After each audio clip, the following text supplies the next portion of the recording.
শুভ সকাল। এই অঞ্চলটা হচ্ছে, এই নদীটাকে দেখতে পাচ্ছেন, এই নদীটা হচ্ছে বলেশ্বর নদী। এর কিন্তু বিরল রূপচিত্র রয়েছে, আমরা অনেকেই জানি না এবং আমিও জানি না।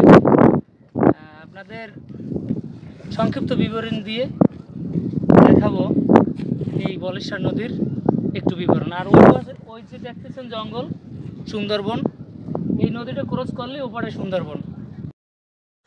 পাথরঘাটা উপজেলা চরদনি বাজারের পশ্চিম দিকে বলেশ্বর নদী।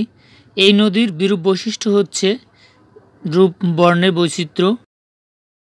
লোভনীয় ব্যাপার হচ্ছে ইলিশ মাছ।